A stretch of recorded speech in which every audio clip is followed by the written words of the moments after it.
টঙ্গীতে ইমামকে গুম করা হলো, চট্টগ্রামে অ্যাডভোকেট আলিফকে হত্যা করা হলো, অসংখ্য আমাদের মুসলিম বোনদের সম্ভ্রমকে নষ্ট করলো যে ইসকন, সেই ইসকন কেন নিষিদ্ধ হচ্ছে না?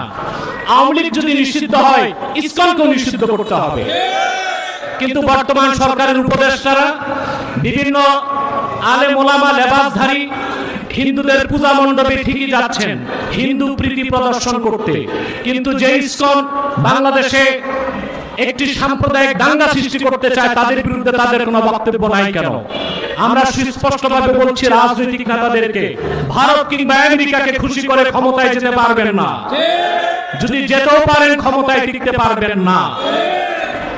আহমাদুহু ওয়া নুসাল্লি আলা রাসূলিহিল কারীম, আম্মা বা'দ। ইসকন নিষিদ্ধের ঘোষণার দাবিতে আজকের এই মানববন্ধনে উপস্থিত সম্মানিত ওলামায়ে কেরাম, অতিথিবৃন্দ, আমার সাংবাদিক ভাইরা, সকলকে অভিনন্দন জ্ঞাপন করছি। আমরা জানি ভারতের আরএসএস রাষ্ট্রীয় সেবা সংঘের একটি প্রাইভেট সংগঠন হচ্ছে ইসকন। ভারতে হিন্দুত্ববাদী বিজেপি সরকার ও আরএসএস এর রাজনৈতিক অংশ, তারা মুসলমানদেরকে নির্যাতন এবং নিপীড়ন করে থাকে। বাংলাদেশ একটি স্বাধীন মুসলিম রাষ্ট্র, এখানে অঘোষিতভাবে মুসলমানদের নির্যাতন নিপীড়ন করার জন্য ইসকনকে বাংলাদেশে প্রতিষ্ঠিত করা হয়েছে। আমরা দেখি উগ্র হিন্দুত্ববাদে যারা বিশ্বাসী আরএসএস সদস্য, ইসকন সদস্য, মুসলিম মেয়েদেরকে ধর্ষণ করাকে তারা তাদের ধর্মীয় একটি পুণ্যময় কাজ মনে করে থাকে।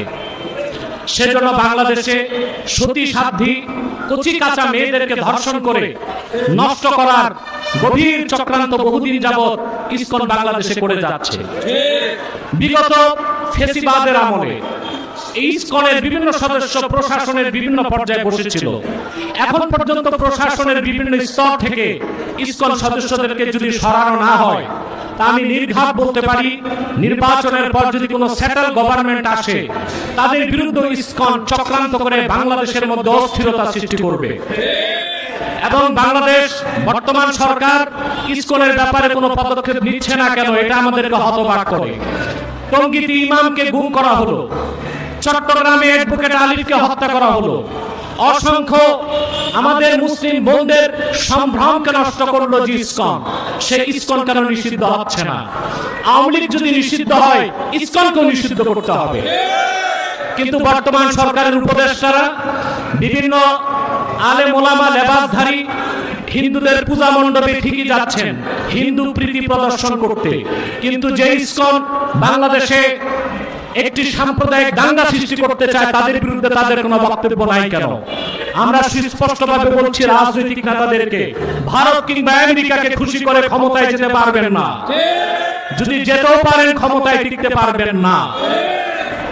আমি আরেকটি কথা বলবো, বর্তমান সরকারকে বাংলাদেশের বিভিন্ন জায়গায় যে পরিকল্পিত আগুন কাণ্ড ঘটছে, এখানেও ইসকনের হাত থাকতে পারে।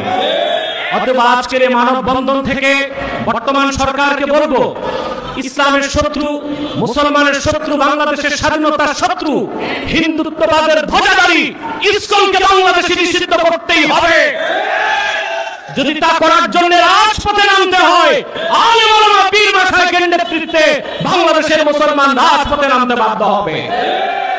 যেখানে সেনা অফিসারদেরকে আইনের আওতায় আনা যায়, যেখানে একটি রাজনৈতিক দলকে নিষিদ্ধ করা যায়, সেখানে ইসকনকে কেন নিষিদ্ধ করা যাবে না? অবশ্যই নিষিদ্ধ করতে হবে এবং ইসকনের কার্যক্রম বন্ধ ঘোষণা করতে হবে, নতুবা এদেশের মুসলমান আইনকে হাতে তুলে নিতে বাধ্য হবে। আল্লাহ আমাদেরকে তৌফিক দান করুক। সকলকে ধন্যবাদ জ্ঞাপন করে এখানেই শেষ করছি। ওয়া আখির দাওয়ানা আলহামদুলিল্লাহি রাব্বিল আলামিন। ওয়াসসালামু আলাইকুম ওয়া রাহমাতুল্লাহি তাআলা ওয়া বারাকাতুহু। আল্লাহু আকবার।